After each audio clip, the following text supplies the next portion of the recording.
Yeah, right. So, this happened a while ago. There was all of the criticism. There was advertisers leaving. We talked to Bob Iger I hope today. they stop. You hope Don't advertise. you don't want them to advertise? No. What do you mean? If somebody's going to try to blackmail me with advertising, blackmail me with money, go fuck yourself. But Go fuck yourself. Is that clear? I hope it is. Hey, Bob, if you're in the audience. I love my countrymen.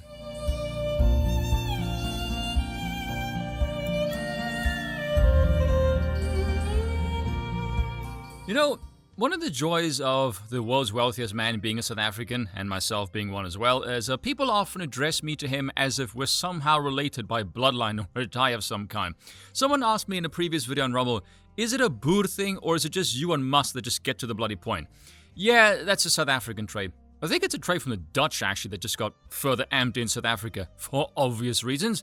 There's a clip from Andrew Tate, actually, where he said the one thing that he really likes about the Dutch is they're extremely direct. They have no concept of social norms. Ask them if they want to meet for coffee, they'll just say, traffic is too heavy and you're not worth the effort.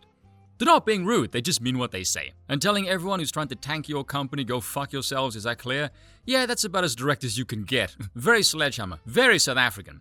Now, for those of you who need some context on this whole affair, Bob Iger, the two-faced asshole of a CEO who's setting Disney on fire, far as I can tell, has been sort of leading a campaign to gut Twitter as a platform by robbing it of revenue. For a very simple reason, social media is now a weapon, and the freer it is, the more fun it is, and therefore the more people will flock to it. Very basic market principles. Think of it as trying to establish a monopoly on information, and a bunch of people are getting together and all agreeing on setting a certain protocol or to not undercut anybody else. Sort of like the way the mob does with the families, and then you have this outsider that tells them, no thanks, I'll provide a better product, and you lot can all go suck it. That's basically what Musk is doing here, hence his line, you're trying to blackmail me with money. They want to control every facet of information, and here's this crazy South African that doesn't like being strangled like a damn python.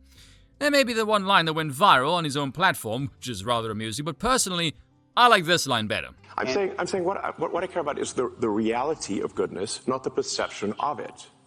And what I see all over the place is people who care about looking good while doing evil. Fuck them.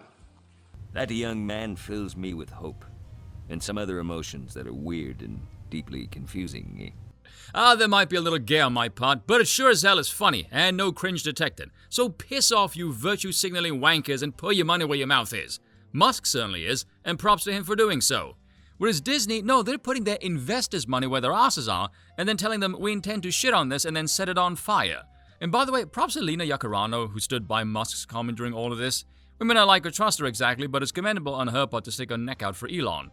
Although if the data that I'm looking at over here is correct, she may be playing the long game, as is Musk. If we look at this chart over here that Park Place uses, see Twitter is nowhere near the most used social media platform. As far as active users go, it's dwarfed by the likes of Facebook and YouTube. However, if you contrast it with this one, the daily use, Twitter is punching seriously above its weight. More so than TikTok even, pound for pound, which is just wild.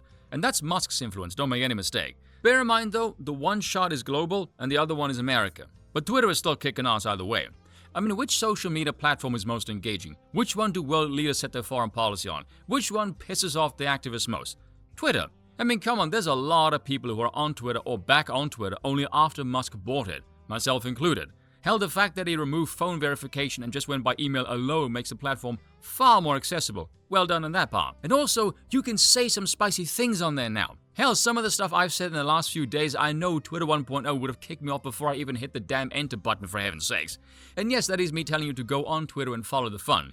You might also see some potential video subjects based on what I comment on. 'Tis a goldmine for content.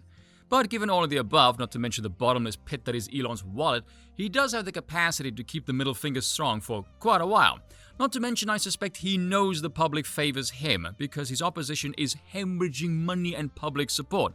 Meanwhile, he is receiving glowing praise for only 3 words. I mean, look at Disney right now. It's openly telling its investors we're more committed to ideology than profit. It's churning out nothing but sequels and remakes that no one freaking likes or cares for. They suck. tanking profits and the reputation of the company, and this brand is going to lead a boycott trying to starve somebody else of money? Man, talking about shooting yourself in the foot. Twice, I mean, my word.